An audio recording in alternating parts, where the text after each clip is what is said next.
Hey, how's it going? It's been, well, over a month since you've last heard from me.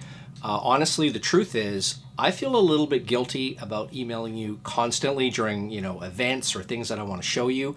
And so, I sort of give you a break. I don't want to be seen as like this marketing guy who's always sending you emails, but I really want to send them when I really think it can really help you. And our launch went amazing. We've got a full class. It's been awesome. I just got an email from a student who got a sync, and that reminded me about what I wanted to talk to you about today. So mixing, right? You saw in the email, it's about mixing, my big mix trick. Okay, here's the deal. It's not a magic button. It's not a plugin. It's not a setting. It's not like the latest, greatest DAW to use or anything like that, okay? This has more to do with inspiration. And here's how this trick has helped me get music on radio, sell platinum records, and all of that kind of stuff. So the deal is, when you're mixing, it's really a performance. A lot of people think it's like a mathematical thing, or like you're putting something together where you're trying to figure out like how do all the parts logically go together and make sure there's clarity and all this stuff. Yeah, sure, you have to think that way, but the essence of a great mix is one that makes the song emote, that really brings it forward, that really makes it shine, makes it sing.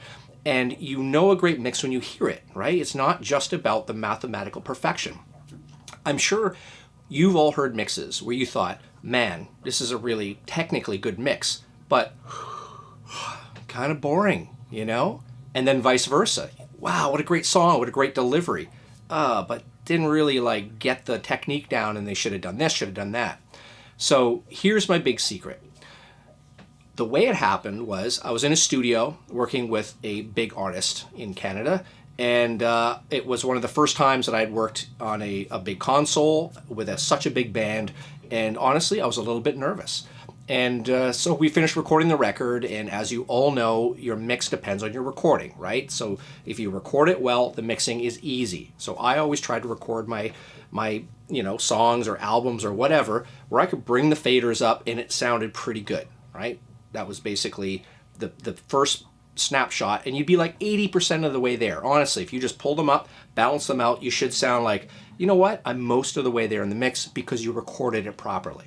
Okay, what's the last 20%, the critical 20%?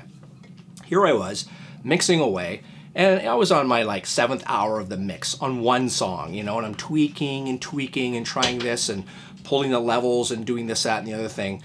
And finally, I went to the back of the studio, sat down with the band, and we were listening to the mix, and they were into it. They thought it was good. And I was just listening, I was going, man, it's not really nailing it. So what I did is I went back to the console, I zeroed it. I completely zeroed everything, put all the faders back down, put all the EQs back to flat. This was on a Neve board, so there was no automation or anything. So I lost everything that I had done. I lost it. Took all the processing, zeroed it. Then what I did is I turned the speakers up. It was a rock tune, and I just played it, man. I just went for it. Like I turned it on, brought the drums up, quickly balanced them, EQ'd them until they sounded, that just sounds like it's rocking. Didn't even look at the meters, just sounds really cool. Let's bring the bass in. Cool, okay, bass out, guitars in, bass in, all that kind of stuff.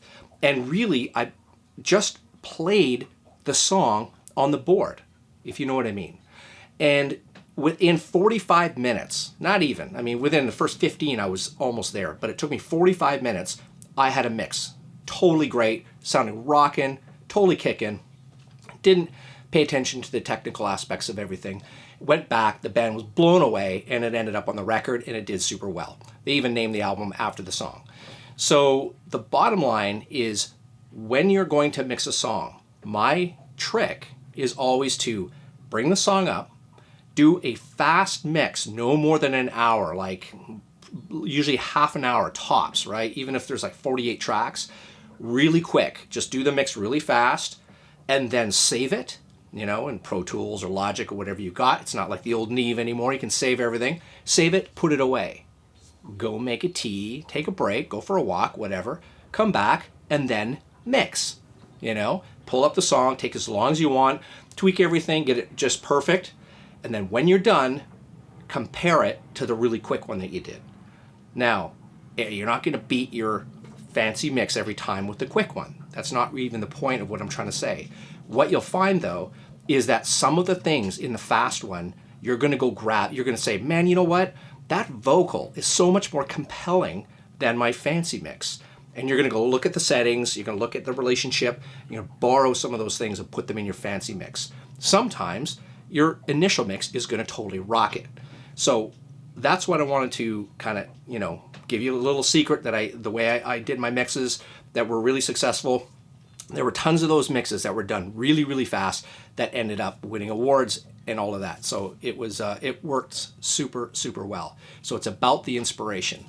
And if you still don't really quite understand that, just think of it like going to you're supposed to give a speech at a wedding, okay?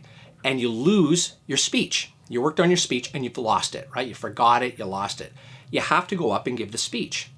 I bet you, unless you're a great, and you've memorized it really well and you're a great speaker and all of that, and you're used to the teleprompts and all of that, if you're just a regular person like I would be going to a wedding to give a speech, I bet you the speech that comes from your heart in the moment under the pressure is going to be 5 times better than the speech that's prepared. It just normally turns out that way. I don't prepare these vlogs that I do. I just literally, I want to talk to you about something and I sit here and then I just talk to you in the way that it comes out from my heart. Not, I don't have a script down here or anything like that. So I just wanted to share that with you and I hope you do that on your next mix. I think it's going to really, really help you move forward with the vibe of your mix, which is really what's the most important part. Okay, so if you have any comments, I'd love to hear some stuff about your own mixes. Put them below. I read every single comment and I reply to them all. And I would love to hear your sort of mixed tricks or if you found this, interesting or whatever. Okay, so we'll talk to you in the next one. Bye-bye.